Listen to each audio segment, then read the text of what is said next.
Greetings and salutations, internet distance. It is I, Wolfphototech, and here we are with another delightful video. This time it is Guns and Gears for Pathfinder 2nd Edition. I will also make an effort to point out how this relates to Pathfinder 2nd Edition Remaster.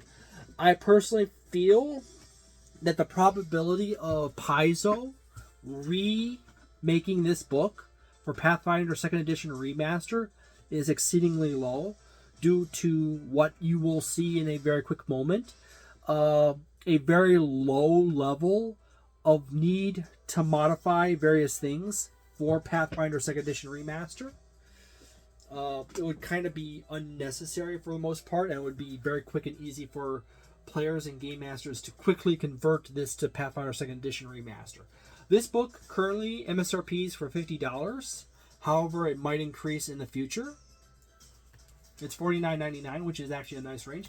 This is the standard maroon color for Pathfinder 2nd Edition. You start out with the open title page here, and then you have table of contents. Now this is actually, I have to stop and point out, there's a table of a key right here with APGCR, LOGB, and LOWG. This is a key for referencing what books this relates to. So this is a core book, but this is a expansionary core book to Pathfinder 2nd Edition. So if you want to truly make most use of this book, the Advanced Player's Guide, the original core rulebook, Lost Omens, Grand Bazaar, and Lost Omens World Guide are books that this book references back to at various points. However, in the case of the last two, it's not super strong. So there you go. This is also important to note that this is actually one of the first books that actually gets kind of split into two books inside of itself. This is like a start of that weird period where like the Dark Archives and a few other books where Paizo kind of started writing their books more and more as if they were in-universe kind of books. And this resulted in a lot of stuff getting split up and spread around the book that actually makes it more annoying to use. And in the case of Pathfinder 2nd Edition and Starfinder, when you have a system that is crunchy, you absolutely don't, the only swear word, fucking start writing it in world style. Because if you start doing that, you have a crunchy system.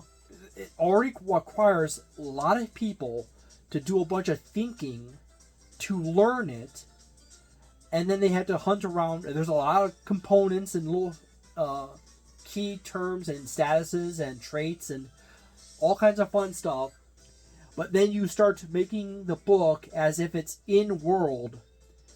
First and foremost, when you have a bunch of key terms and stuff like that, you're going to automatically fail at writing the book as if it's in-world, because you have to litter it with a whole bunch of meta game mechanics all the way through just to have it work properly with the system. But then when you start writing it as if it's in world, you end up resulting in making all those meta mechanics harder to find in the book.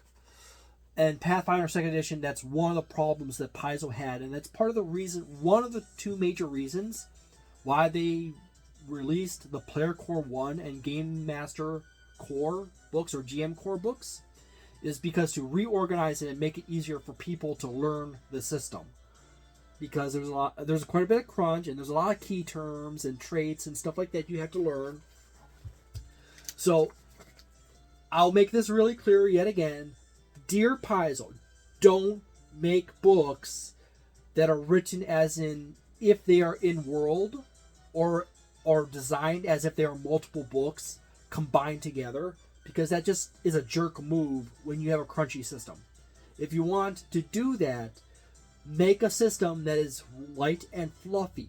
Rules light. Okay, seriously.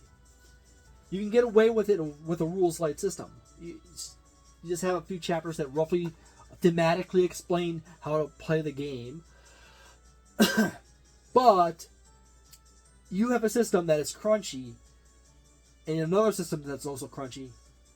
Don't do that with those systems. Okay, seriously. This is the introduction chapter to the system. Yet again, this is the standard navigation bar on the side. It is a basic navigation bar that just simply tells you what's next and where you are and what was before and what was to come. You happen to have ancestries and classes here in this front section right here. And that is actually nice if they throw that in there, but then they don't really go into that right off the bat here. And then you get Gears characters. So you have a chapter. This is the split book aspect of this. You have a Gears book and you have a Guns book. The Gears book involves itself with the inventor, standard format for the inventor, and stuff like that. So you have this very nice format right here. This is a must when you have a rules crunchy system to have standardization, so people can easily flow from one thing for another, and they get the basic structure of the system when they read like a core rule book and they recognize that there's a pattern, how it's all organized. They can more easily read through the next books in an efficient manner, and they can take in the information more efficiently. So this is awesome when you do a rules heavy crunchy system or a moderately crunchy system. You have a standardization pattern in it. The problem, as I said before, this is actually broken into as if it's two different books inside of a book, or actually 3 books, because you have the Gears book, the Guns book, and then you have the rotating gear book, which is like the miscellaneous stuff at the back end. So it'll become more obvious. This is the Gears book. This is going over the inventor. Now we're in the feat section. You got an example of a inventor right here. This is all standardized for Paizo's. So Paizo standardization for Pathfinder 2nd Edition and Pathfinder 2nd Edition Remaster. So this is easy enough as it is. And then you got prototype constructs and all other fun stuff that your inventor will get into. You got Gears character options, so you can add in other stuff. There's Automaton, which is basically the Warforged of Pathfinder 2nd Edition. You have a nice range of variety of a melee oriented one, a hunter oriented one, and a mage automaton. A nice variety of feats for that. Your automaton also gains, as you increase the feats in level, you gain options for, say, transforming into a gigantic gun or shooting laser beams out of your eyes, which also count as a natural attack, which also combos into a monk, so you can flurry of blows with your laser eyes, with your monk automaton. You also have common backgrounds, but gear common backgrounds, and then rare backgrounds for the Gears book. And then reminder again for those who do not play Pathfinder 2nd Edition, common, anything that's listed as common is generally considered universal. It's easy to come by in-game settings. The core math is very exact to that common item and is not thrown off by it or modified heavily by it, or trait, ancestry, or spell, or whatsoever. Uncommon item is a thing that is not so common. Might take you a bit of effort to find it in world, and can tend to be slightly stronger, but not substantially stronger than common items. So there isn't a whole lot of power boost players get from getting uncommon items. However, there are some unique additions that pop in to that. Rare backgrounds, rare items, rare spells, rare ancestries, and so forth actually are A, really rare to the setting, and B, the core setting in the math, and they also are typically stronger than uncommon and they are notably strong enough that they can bend a little of the math into their favor. So if you have a rare ancestry, a rare background, or something like that, those are typically a bit, not quite a bit, but typically stronger than a common or uncommon. A good example of a common background is farmer. A rare background is royalty. Like, you are the princess of a kingdom, and so just imagine that, okay? And then you have, right here is gear archetypes, the inventor archetype, the overwatch, the sterling dynamo, the trapsmith. Ooh, they got a kobold there for you, Nate. A trapsmith kobold. A trick driver. A vehicle mechanic. And there you go. And here's the gears chapter, which contains all the gear equipment that is in the gears book portion of this book. Such as gadgets, siege weapons, and so forth. Various other fun, like injection spear, umbrella injector, pantograph gauntlet, and so forth. Rocket hammers, and much, much more. You got crazy like Batman gear, like a harpoon gun and stuff like that, a blade launcher and so forth. Blast boots. Okay, yes, indeed. That is really bright. Smoke fan. Chapter on siege weapons, like, oh my goodness, some tasty, tasty stuff. Catapults, ballistas, door rams, heavy ballista, battering ram, siege weapon. Guide on siege weapon names, Sprigadel, Trebuchet, and so forth. Siege towers, and much, much more. So you have tons and tons of cool stuff. Oh, snares and hazards and traps. Oh my. And there you go. So the gear section has just tons of fun little toys that inventors will love to make and use in combat situations. That is one really souped up wheelchair, motorized, and so forth. You got a chapter on vehicles, like steam trolleys and robotic horses and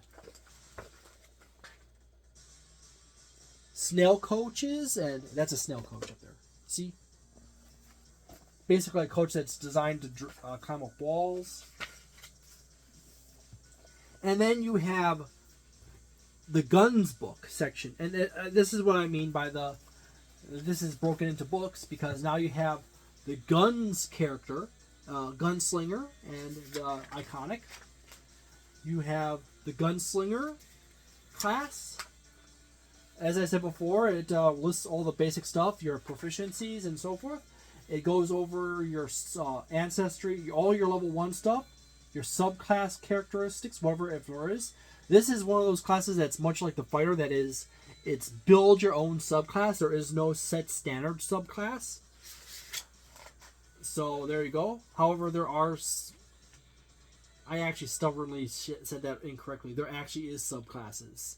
There is Way of the Drifter, Way of the Pistolero, Way of the Sniper, and Way of the Vanguard.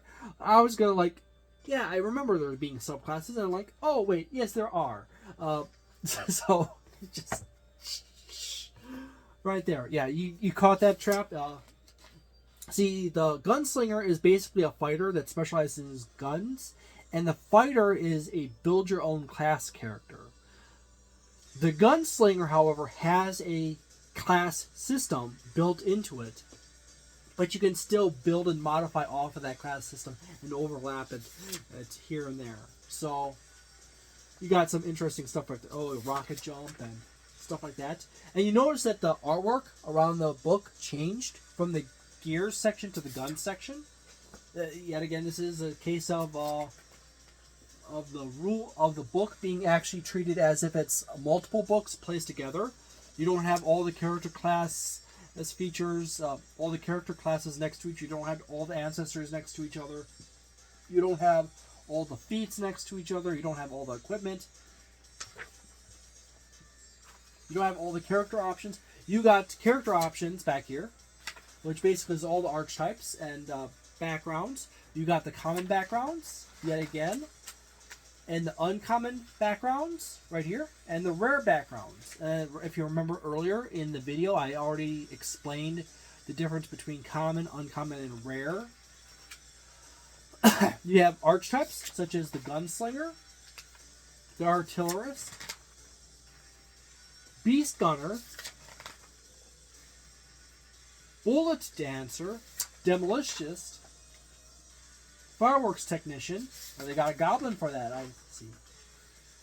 Pistol Phenom, Sniping Duel, Spell Shot, Class S Archetype, Unexpected Sharpshooter, and then you have Guns Equipment.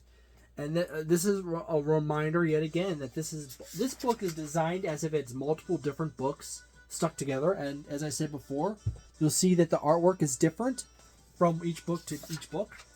In this book, Guns and Gears, it is not a severe situation of being multiple books combined into one book and being written heavily in universe. But Dark Archives and a few other books are really a bad case of that. You have duckfoot pistols, flintlock muskets, slide aid pistol. By the way, this is not 100% accurate to a slide pistol. But okay, you got your various beast guns, which basically you kill some creatures and you make them into guns. Liar's gun, which is very much in line with the actual duckfoot pistol design. And you got melee, axe musket, and a piercing wind. And various other things. Rare and unique magic firearms, and so forth. Ooh, you got your Automaton here hanging out in the guns book. And so forth. You got gun-related items like magical or special ammunition. Exploding bullets, eroding bullets, dream rounds, and so forth. And then you have the siege weapons for it. You have cannons of various types, and rocket launchers, and all kinds of fun stuff. Tools and accessories for making your firearms in the system and maintaining them, and so forth. And then, oops, I slipped past it. And then we happen to have the rotating gear section, which basically is a combination lore section as well as extra stuff on top of it relating to it. So this is Guns and Gears campaign setting lore section. So you happen to have a section talking about various regions of the world known for firearms and countries, as well as a Dungar dwarf ancestry feats. So you got an ancestry tucked away back here in the book, in the very back. It's easy to miss. As well as various other things, such as various nations that were notably had firearms and various other things. Various settings. And then you have the glossary and index section right back here as well, with all the definitions for various things and page references. I do actually like this book a lot.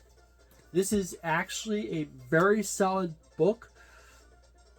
It should be a 4.25 book, or 4.25 book, but the fact that it is actually one of those the early stage of that making multiple types of books in a book kind of thing, where they split up a bunch of stuff and spread it across multiple sections, drags it down to like 3.75 stars, because it forces you to if I want all the archetypes, I want to like look through all the archetypes options. I had to literally jump between two different sections in the book. And the same thing happens with ancestries and heritages and other stuff like that. And this is not the worst book for that. It is very mild. It's essentially 3 books in one book. And it's not super obvious until you like page through the book very quickly and realize that they changed the art and treat it as if it's like 3 books back to back. But in the case of Dark Archives, which is like 12 of the books, and it's really in-world written style, that is an example of a book that has taken like something that this book did, and it did it just enough that it makes it a mild inconvenience. That just like, oh, this would be an awesome book if it wasn't for the fact that they like weirdly split it up like that into 3 different books inside of a same book, and then they had like different kind of repeating chapter types throughout the book. In the case of Dark Archive, they did that like a dozen times, and then they really wrote it in a really heavy in-world setting, so it takes you forever. And then there's stuff in there that you don't realize is even in there, and you're paging through it, and you just suddenly discover an ancestry that you didn't spot earlier, and you're looking for a feat or a item, but it's lodged in a page in a corner that is poorly denoted in index or anything else. So you literally have to read the damn book cover to cover multiple times before anything clicks in easily. That it's specifically, you have this specific magic item that happens to be on this page. It's the only item in this page in the middle of a bunch of lore. That is freaking annoying. I'm not going to swear again because you only get one swear word. Guns and Gears is not that bad, as you can see. But this is the start of that. And I don't like it. But this is still not bad. They didn't go that far, that badly in this book. And it's still manageable. You just have to kind of like read each of the 3 books at least once inside the book, or double check over things quickly, page through quickly. And it does have the standard pattern structure of a Pathfinder 2nd edition book, but Dark Archives is one of those examples where they went overboard with that, and then they really wrote the darn thing in a in-world style, essentially dismantling the standardized structure of a book that they would normally be using. So you essentially have to relearn how to find stuff in that book, where this one still maintains the structure, but it's 3 books and it has parts of it that are in world. So this should have been a 4.25, could have been a 4.5, but it's like a 3.75 star, just because they turned it into 3 books in one book and they split stuff across multiple chapters, but still organized in a reasonable manner inside of each one of those internal books. So, okay. I hope you enjoyed this video. If you did, please leave a like and subscribe, share, put in a playlist, and so forth. I really would like playlists made of all my stuff on various of your favorite channels. You can just like make a Pathfinder 2nd edition playlist. Stick all the Pathfinder 2nd edition videos in that. That'd be awesome. Thank you very much for watching this video. Have a delightful day, a nice night, a wonderful weekend, a magnificent month, and see you next time. Ciao.